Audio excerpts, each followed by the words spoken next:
starting in 3, 2.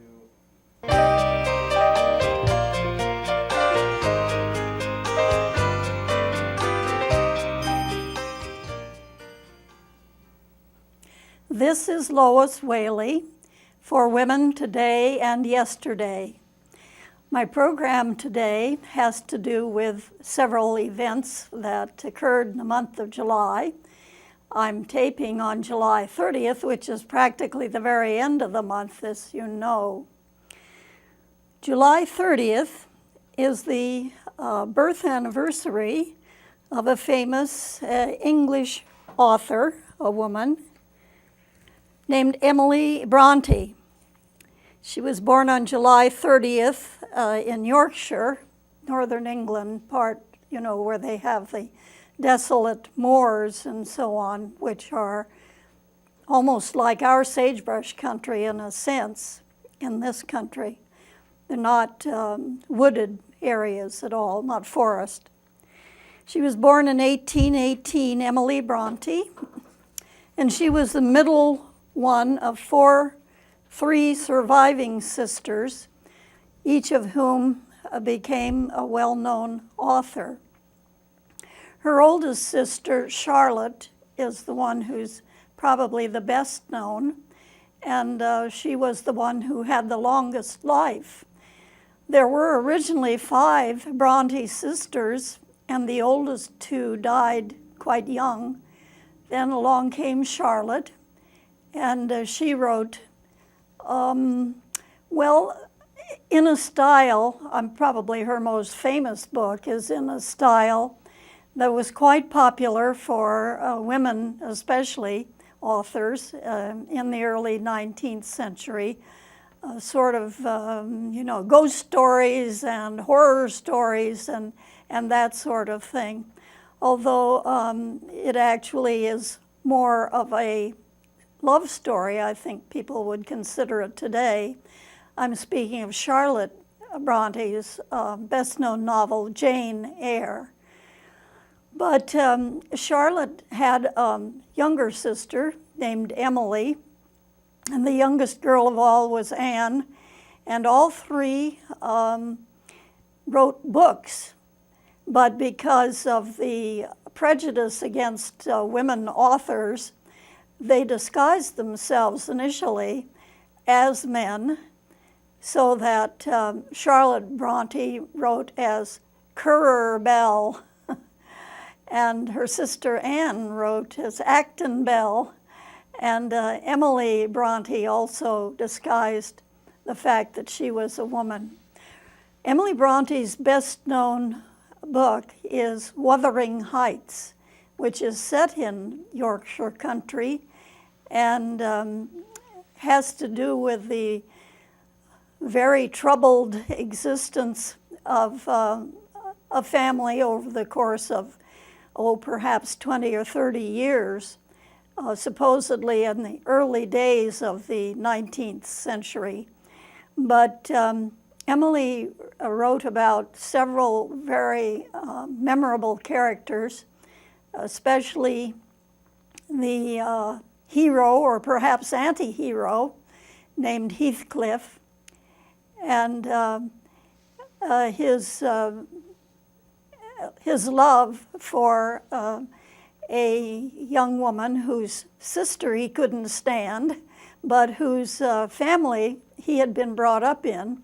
Heathcliff was an interesting character who had been brought back, according to the book, as a child from a trip that the father of the family had taken, Mr. Earnshaw, and he brought back this child from the slums of Liverpool, or probably Liverpool, one of the northern cities in England. And the child was like was an orphan, had been on the streets, had no apparent family, pretty wild even as a child. And he grew up in the family, and he had been well treated by Mr. Earnshaw until Earnshaw's death. But Heathcliff earned the enmity, the fear and hatred of the young son in the family, who kind of felt that Heathcliff had taken his place in his father's affections, I guess. So you have these very strong emotions, definitely, in the whole book. But I want to emphasize this idea about the Gothic novel, strange happenings and strange people and so on, which many English women wrote about in the early 19th century in particular. And I'm going to read a couple of brief passages from Wuthering Heights, which sort of set the tone. When the book opens, Heathcliff is, definitely sort of like a hermit, except he has a family and servants and so forth that are living with him in the house, which is on the Wuthering Heights of Yorkshire. And he, a young man comes to visit who has to spend the night because it's such wild storm outside that he can't get back to the place where he's supposed to stay. And he is taken up by one of the servants to a particular room. Now, actually, Heathcliff had told the servants, don't ever put anyone in that room. But this servant did, and the man found that he was having a very rough night of it. And he had a vision or a bad dream, a nightmare, who knows what, in this room, in which he saw a child trying to enter the house from the outside through a window there. And the man, was sort of terrified, and he was being cruel. So it says here that when he saw this child, he says, I must stop it, knocking my knuckles through the glass, stretching out his arm, breaking the glass and stretching out his arm to seize the branch that he thought was tapping on his window, but instead of which my fingers closed on the fingers of a little ice-cold hand. The intense horror of nightmare came over me. I tried to draw back my arm, but the hand clung to it, and a most melancholy voice sobbed, Let me in! Let me in! Who are you? I asked, struggling meanwhile to disengage myself. Catherine Linton, it replied shiveringly. Linton? Where'd that name come from? I discerned obscurely a child's face looking through the window. Terror made me cruel, and finding it useless to attempt shaking the creature off, I pulled its wrist onto the broken pane and rubbed it to and fro till the blood ran down and soaked the bedclothes. But still it wailed, Let me in, and maintained its tenacious gripe, almost maddening me with fear. How can I said at length. Let me go if you want me to let you in. The fingers relaxed. I snatched mine through the hole and hurriedly piled up the books in a pyramid against it and stopped my ears to exclude the lamentable prayer. Well, apparently he screamed in the middle of this nightmare or vision or whatever it was, and Heathcliff came running into the room and found that here was this guest, in this room that he had expressly told people not to let anyone stay in. Heathcliff stood near the entrance in his shirt and trousers, with a candle dripping over his fingers and his face as white as the wall behind him. The first creak of the oak startled him like an electric shock. The light leaped from his hold to a distance of some feet, and his agitation was so extreme he could hardly pick the candle up. It's only your guest, sir," I called out, desirous to spare him the humiliation of exposing his cowardice further. I had the misfortune to scream in my sleep owing to a frightful nightmare. I'm sorry I disturbed you. And then, of course, he asked what on earth was going on. What do you mean, Heathcliff said.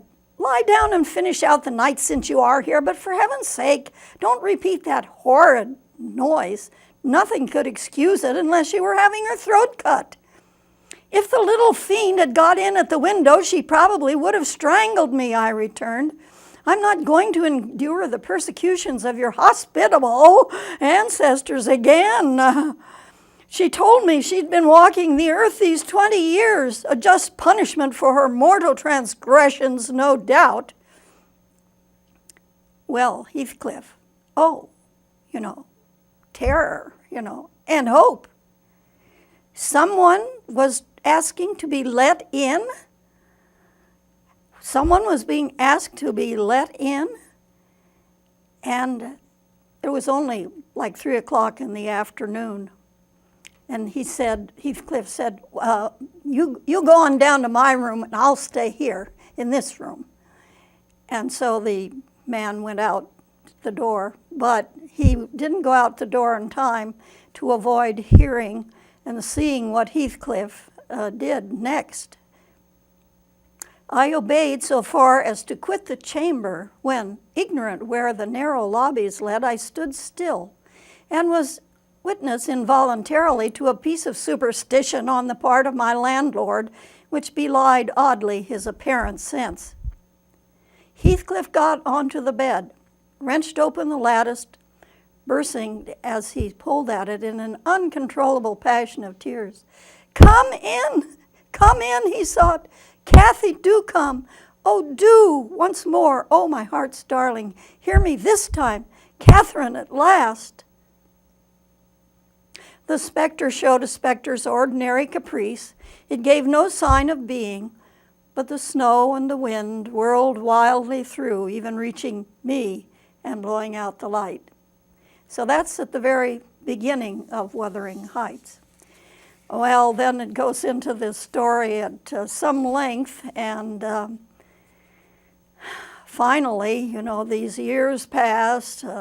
Heathcliff marries the sister of the young man who married Catherine Earnshaw, his foster sister and dear love. And finally, here is Heathcliff at the very end, obviously, out of his senses. He didn't eat for days, and the people couldn't get him to eat, and he just would stay in this room that had been the room where the ghost or the vision or whatever had appeared. And finally, he just up and died.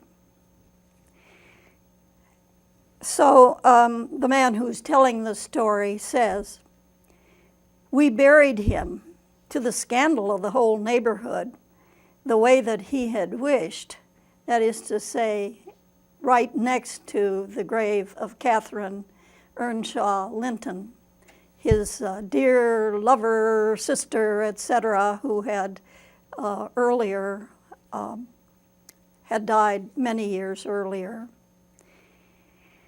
And there were these thoughts, well, their ghosts must wander the moor. There were those who spoke of having met Heathcliff near the church, on the moor, even within this house. Idle tales, you'll say, and so say I. But the old man by the kitchen fire affirms that he had seen the two of them looking out of his chamber window on every rainy night since Heathcliff's death. And an odd thing happened to me about a month ago. As I was going one day out at a dark evening, threatening to thunder, And just by the turn of the heights, I encountered a little boy with a sheep and 2 lambs. He was crying terribly, and I suppose the lambs were skittish and would not be guided. "What is the matter, my little man?" I asked. "There's Heathcliff and a woman yonder, under the nab," he blubbered, "and I don't dare pass by 'em." I saw nothing, but he and the sheep did not go on, so I said, "Well, take the road lower down." And then he mentions going to the graveyard at the very end of the story of Wuthering Heights, the Book of Wuthering Heights. My walk home was lengthened by a diversion in the direction of the kirk, when beneath its walls I perceived decay had made progress even in 7 months since I had been there. Many a window showed black gaps deprived of glass, and slates jutted off here and there. I sought and soon discovered the 3 headstones on the slope next to the moor, the middle one gray and half buried in heath. That would have been Catherine's. Edgar Linton's only harmonized by the turf, because he had died relatively soon, with moss creeping up at its foot. But Heathcliff's grave was still bare.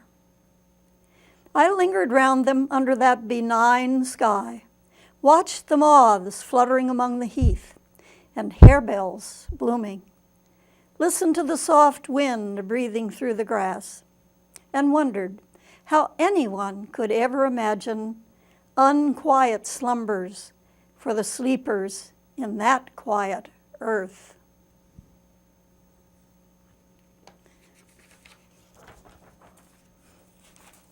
From Emily Bronte and Wuthering Heights. Now I want to go on to something totally different, which is associated with the month of July, however. And I'm showing here quite an old stamp. I think it came out in 1948.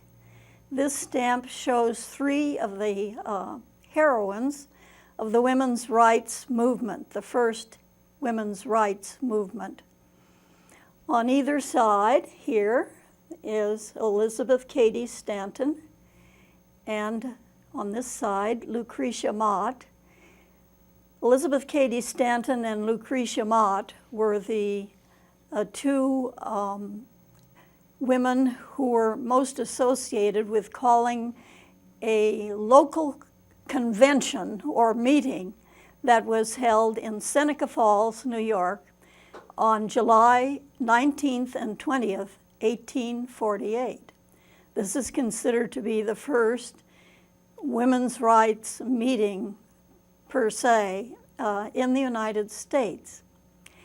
And in the middle is Carrie Chapman Catt.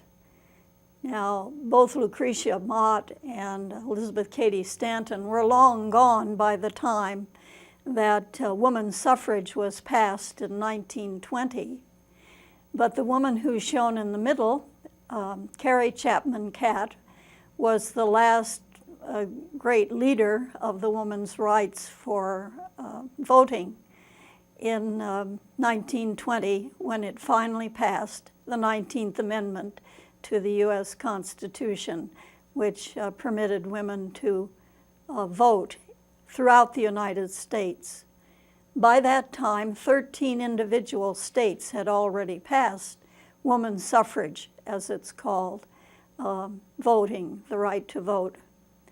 And so here they are, and I'm going to be talking more about the early ones because, as I mentioned earlier, this first meeting, which was called by Elizabeth Cady Stanton and Lucretia Mott in Seneca Falls, New York, was in the month of July, the days 19 and 20 July, 1848.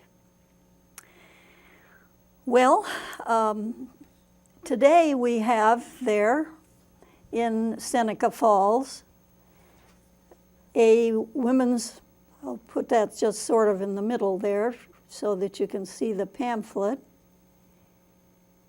This is for the National Women's Hall of Fame, which is located in Seneca Falls. It began actually in the year 1980 as a federal park. It was drawn up and authorized apparently in 1980, which just at the very end of the year, which would have been just the very last hurrah for President Jimmy Carter, because as you know, Jimmy Carter was defeated in the November 1980 election, and Ronald Reagan was scheduled to become the next president, but presidents don't take office nowadays until January 20th.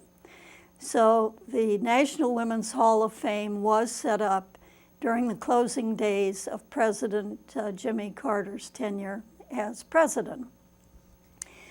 Now inside that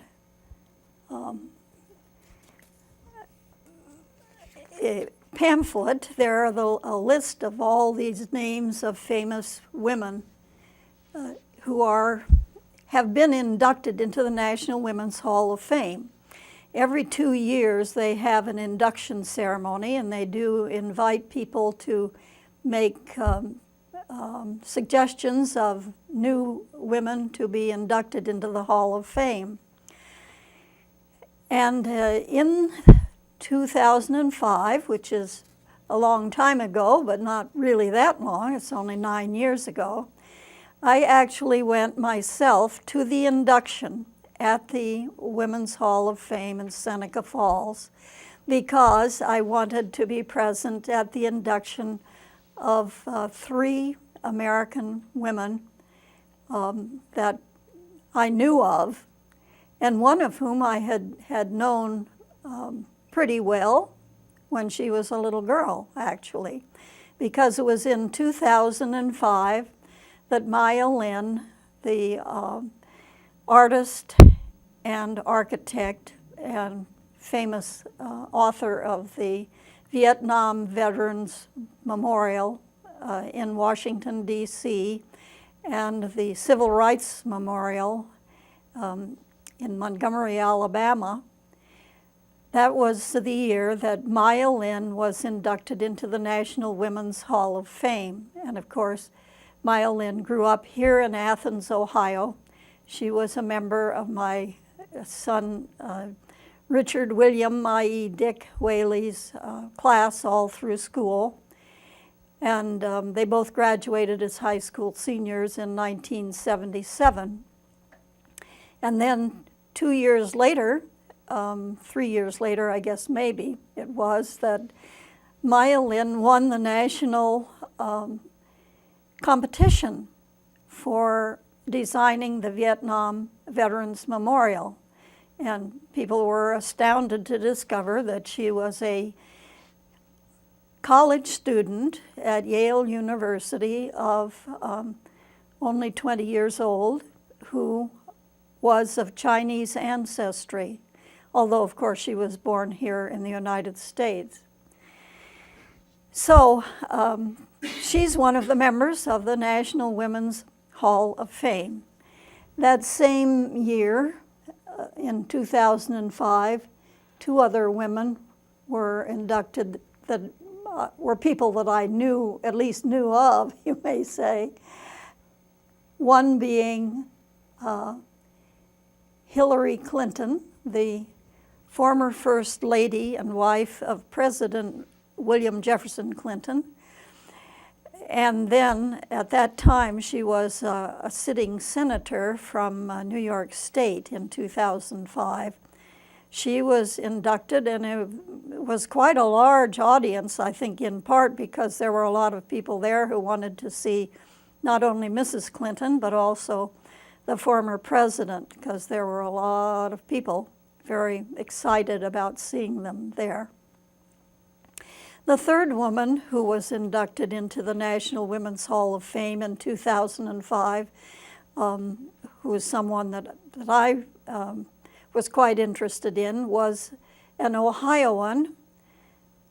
She wasn't actually born in Ohio, but her parents were both from Northeast Ohio. And that was the judge, Florence Ellenwood Allen. Florence Allen was born in Utah, where her father served as a congressman from the state of Utah in the early days when Utah first became a state, actually. He had lived there as a lawyer to a mining company for a number of years, and so Florence was born there. She later came back to Ohio for part of her education, and she became very involved with women's suffrage, the movement to get the vote for women in Ohio, and actually elsewhere. She went to New York City and did some work there too on women's suffrage, beginning in about 1912, when she was a relatively young woman in her late 20s probably. Well, no sooner did women's suffrage actually become the law of the land on August 26, 1920, than Florence Allen, who was a lawyer by that time and had worked actively, as I said, on suffrage issues. She had been all over the state of Ohio in that effort, and she had women friends in both parties. She herself was a registered Democrat, but she had women friends who were Democrats and Republicans all over Ohio. And she put her name in to be a judge in the city of Cleveland. And she was elected that same year. I mean, just as soon as suffrage was announced, she went down and put her name in to be a judge in Cuyahoga County. And she was elected in 1920, served as judge for a couple of years, and a very thorough one she was. She was famous for moving through cases expeditiously and not letting them pile up for years on end, as some judges unfortunately do. And in 1922, she ran to be on the Supreme Court of Ohio. Well, as I say, because of all these contacts she had all around the state of Ohio with women in both parties, she was elected as a justice of the Ohio Supreme Court and served in that capacity for a number of years. And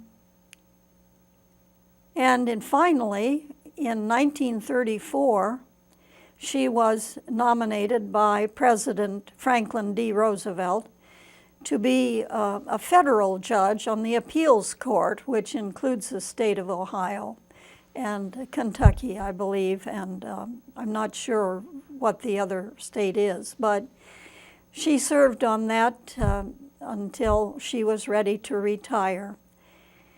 So she was the first woman who was elected under the passage of the 19th Amendment as a judge in the United States. She was the first woman to serve on a state Supreme Court, which was an elective office, in 1922. And she was the first woman federal judge on an appeals level, Florence Allen. She was inducted in 2005 into the National Women's Hall of Fame. Well, now I want to go back a little bit farther and go to that time in July of 1848 when the first Women's Rights Conference was held in Seneca Falls. And I'm showing you here a couple of books that I used in finding out this story. The first one is called Woman as Force in History. This is an interesting book. It's by Mary Beard and was published in the 1940s. And she really went back and looked at old-time things One of the books that she talked about in Woman as Force in History was by the fellow Henry Adams, you know, who he wrote a book called The Education of Henry Adams, and it was sort of an autobiography and a lengthy essay about his ideas.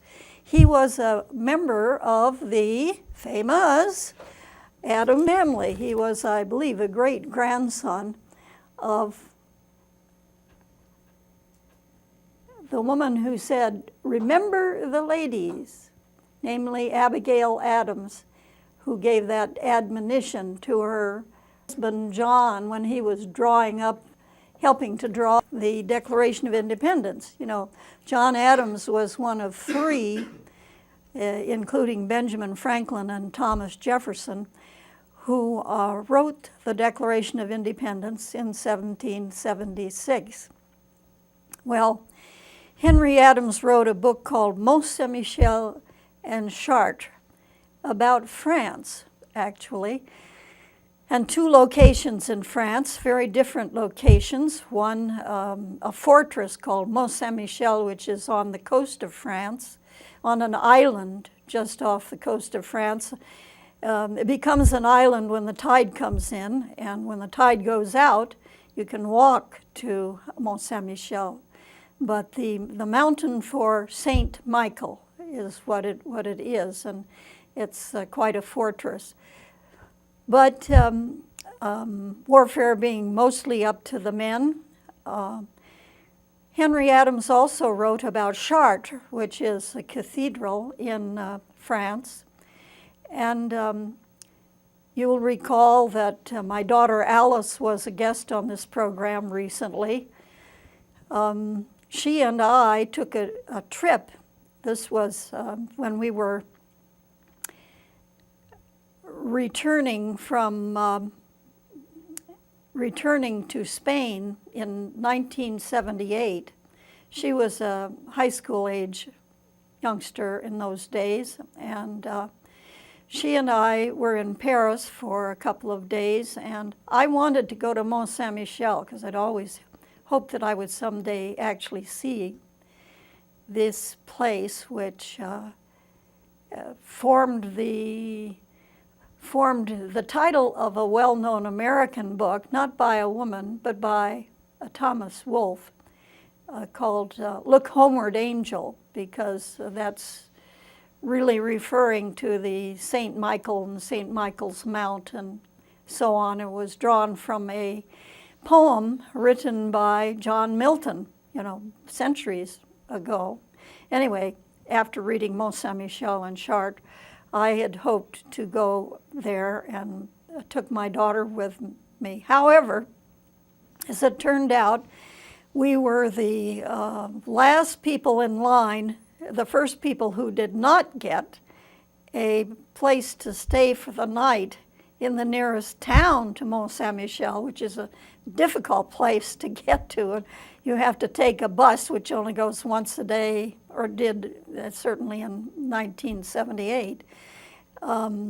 So we missed that bus, and we still had our pass, our railway pass, and we could go back without paying another ticket to Paris. So we got back on the train and started back for Paris, and we were going through Chartres in the middle of the morning sunrise.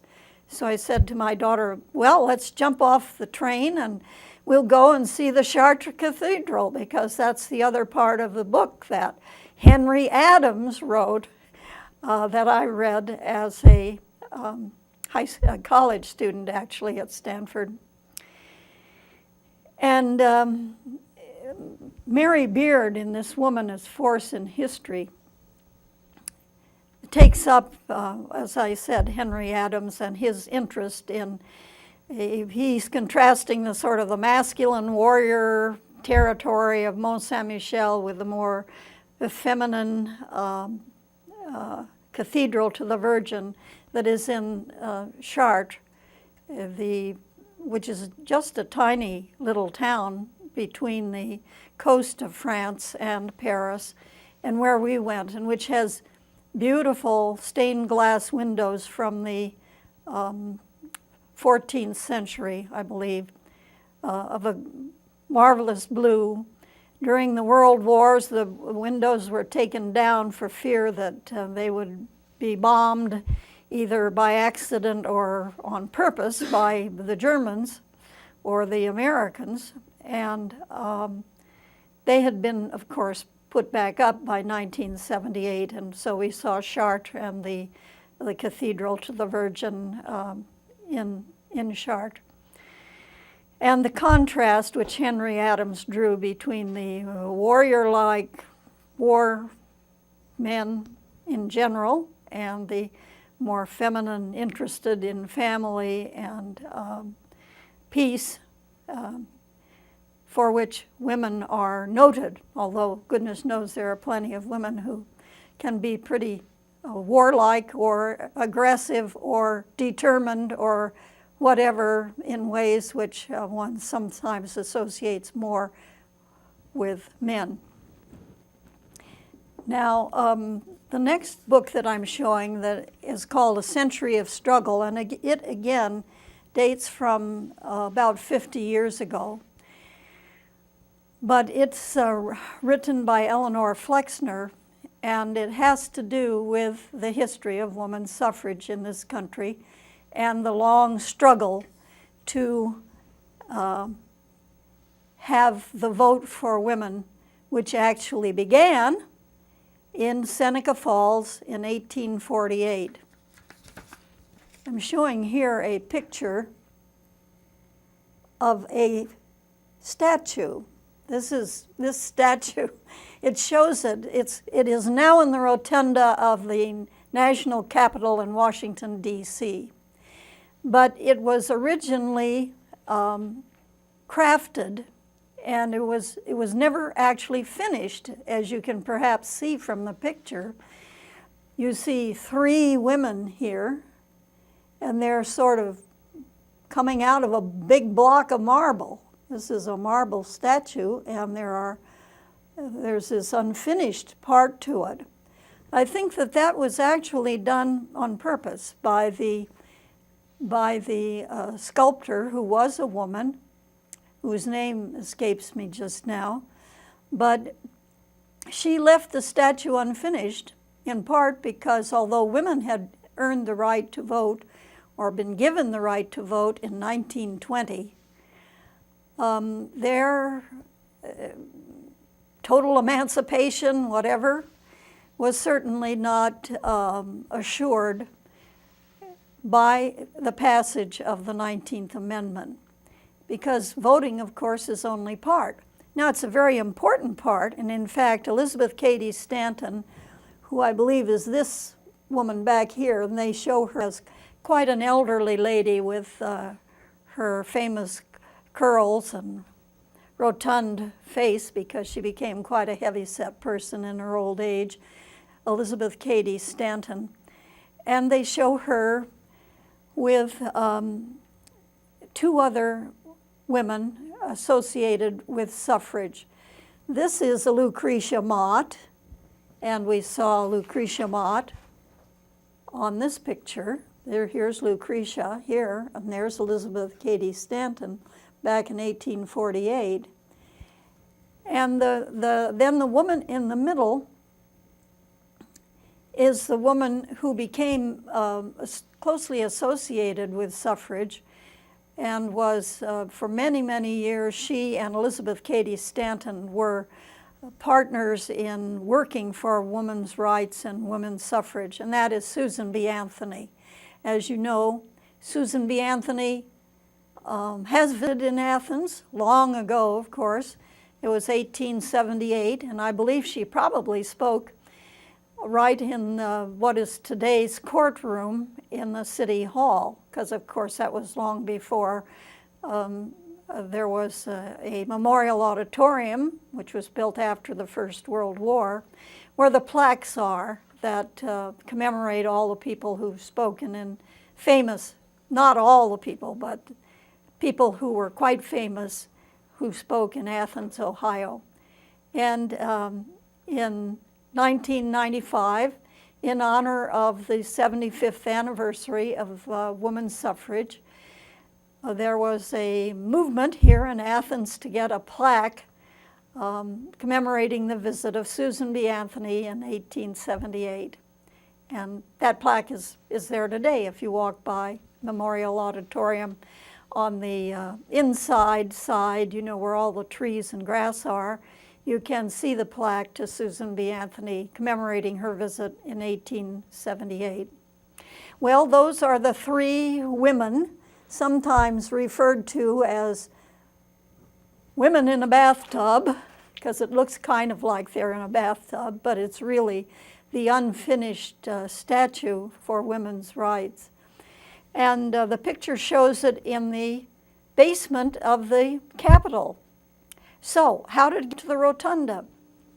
Well, there had been a movement for a while to move the statue up to the rotunda, which is the, you know, the place where everyone comes in and sees the most famous, probably the most famous statues of Americans.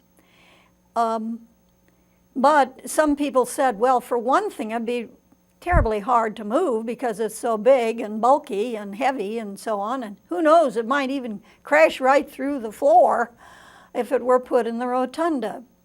Well, in 1998, in honor of the sesquicentennial of the Seneca Falls Convention in 1848, the statue was sent to Seneca Falls for a period of time. I think it might have been there for a year. So they had to move the statue anyway, and then they were going to bring it back to Washington, D.C. So it was put into the rotunda, the main entry place. And I have a picture at home showing me standing right by that statue, which is now in the rotunda of the Capitol building in Washington, D.C., and shows that. Now, I want to speak about at least one other woman. Here's a picture showing her with her husband. This is the Maine-born American poetess, Edna St. Vincent Millay, and she's with her husband named Boissevain, who was a Dutch businessman. I think this might have even been on their wedding day in 1924. Boissevain was almost 20 years older than she was, and he had been married before. He had been married to a woman who was considered somewhat of a martyr of the women's rights movement. Her name was Inez Mulholland. And Inez Mulholland had become famous in the teens of this century for leading women's rights parades, riding on a horse. She was quite an accomplished horsewoman. And she led, I guess, a number of parades for women's suffrage, often in New York City, but maybe some other places as well. However, as quite a young woman in her 20s, she got sick on a trip that she was making across the country in favor of women's suffrage and died early. In 1916, I believe it was. Anyway, a number of years later, her widower married Edna St. Vincent Millay, the well-known American poet, who is probably best known for love poetry, for being a kind of a scandalously independent woman with a number of love affairs and that sort of thing, but also for being a kind of an old-fashioned poet. She was one of those poets who still believed in having rhyming words at the end of, rhyming couplets in her poetry and so on. And she was born in 1892, Edna St. Vincent Millay. She had sent one of her first poems off for publication, just signed Vincent Millay, which gave the idea, again, sort of like the Bronte sisters, who hid behind men's names because there was so much prejudice against women as authors. But Edna St. Vincent Millay used that same idea when she first started out with her writing, but she became quite a well-known poet. Now, the reason that I'm bringing her up at this point is that although I couldn't find it in the Wikipedia stuff, actually, she wrote a poem for the dedication in 1923 of the women's suffrage statue when it was first installed down in the basement of the Capitol in Washington, D.C. She wrote this poem, Edna St. Vincent Millay, which is in my book of The Poetry of Freedom. In fact, it's the only one of Millay's poems that's in this book. And it's called The Pioneer. The Pioneer, may make you think of, the westward progress and Marietta and the statue of the men looking to the west and all that sort of thing. But this was a different kind of pioneer that Edna St. Vincent Millay had in mind. She was speaking about the pioneers of the women's suffrage movement. And she has a famous closing line after a rather sad earlier part of the poem. She has a famous quote closing line that was used on the U.S. stamp honoring Edna St. Vincent Millay, which came out in the 1980s. I don't mind if it came out in 1992 because that would have been her centennial birth year. Edna St. Vincent Millay, born in 1892 in Maine. She wrote this poem, which was read at the time of the dedication of the statue to the women pioneers of women's suffrage. Upon this marble bust that is not I, lay the round formal wreath that is not fame. But in the form of my silenced cry, root ye the living tree whose sap is flame. I that was fierce and valiant am no more, save as a dream that wanders wide and late, save as a wind that rattles the stout door, troubling the ashes in the sheltered grate. The stone will perish, I shall be twice dust. Only my standard on a taken hill can cheat the mildew and the red-brown rust and make immortal my adventurous will. Even now the silk is tugging at the staff. Take up the song, forget the epitaph. Forget the epitaph. But of course, this was in honor of the three women who had long since passed away by 1923, when this statue was dedicated in the basement of the U.S. Capitol, and which has now been moved up to the main floor, the rotunda. Well, I'm going to talk a little bit more about specifically the Women's Rights Convention at Seneca Falls in 1848 and how it came to be. In the year 1840, Lucretia Mott, who was a famous Quaker woman who was well known for speaking, although the Quakers, generally show silence in their, until someone feels moved to speak in their religious ceremonies. Lucretia Mott went to an international convention that was opposing slavery and was being held in London, England. And she met there a young woman from the state of New York, actually a bride on her wedding trip, Elizabeth Cady Stanton, whose husband was very active in the anti-slavery movement. So as it turned out, when they got there, the men, who were mostly British men actually, would not seat the women who were in the delegation from the United States, women like Lucretia Mott. They said, well, they can stay if they want to, but they've got to go up in the balcony and watch, and they can't talk because they are women, and women aren't supposed to speak in public. That's what people were saying, men were saying back in 1840, anyway. So Elizabeth Cady Stanton and Lucretia Mott talked a long time about women's rights and how few of them they actually had.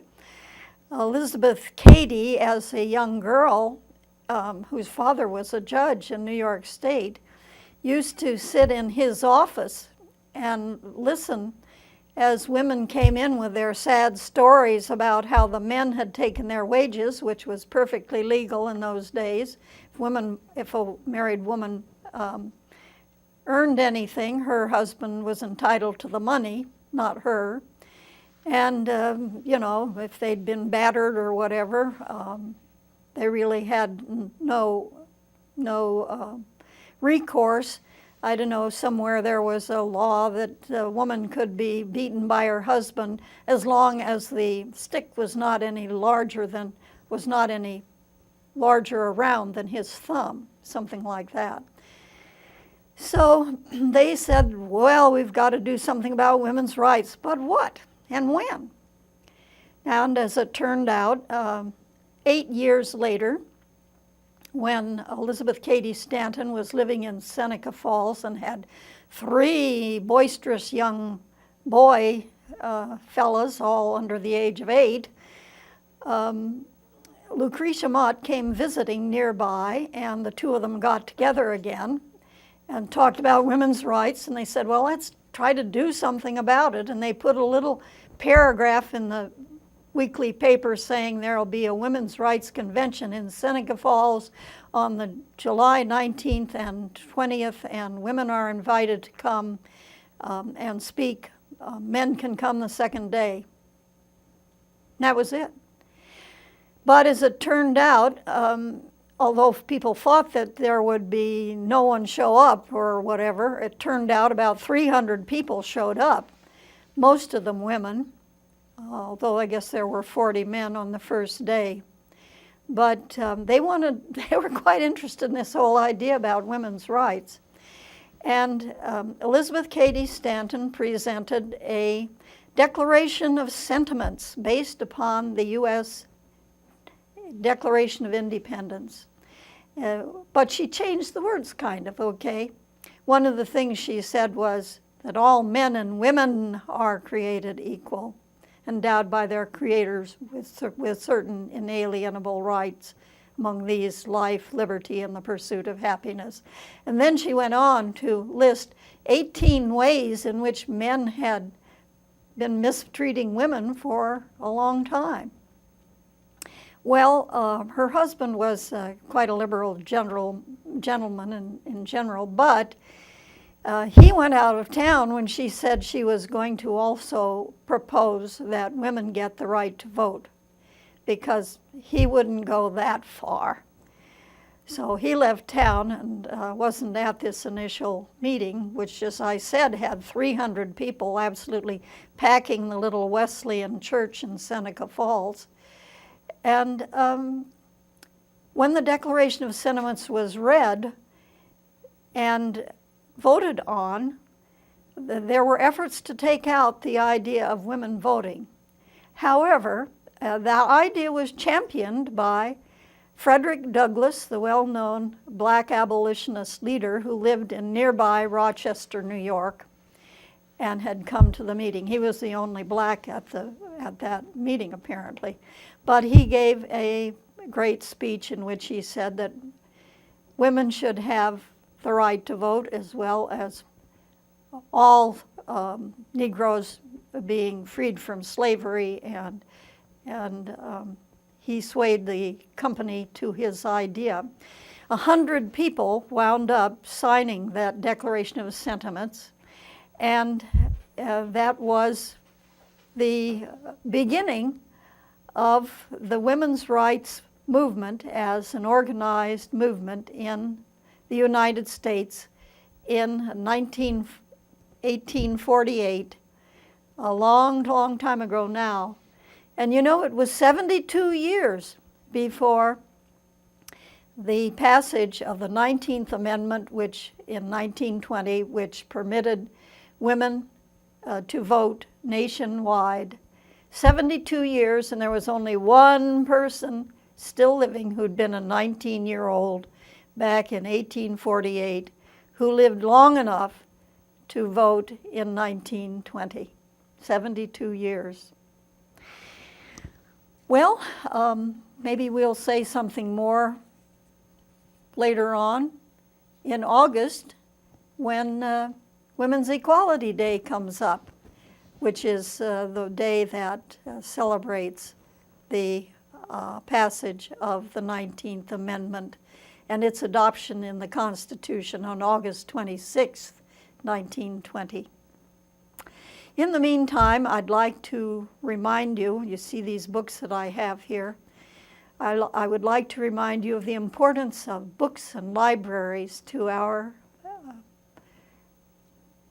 well, to all of us in Ohio for that matter, but especially here in the town of Athens. We're going to be having on the ballot in November a levy for the support of the Athens Public Libraries in Athens County. And I hope that all of you will remember how important it is to have all these books which record the progress and the problems of humankind, and we'll come out to vote for the libraries on November 4th. This is Lois Whaley for Women Today and Yesterday.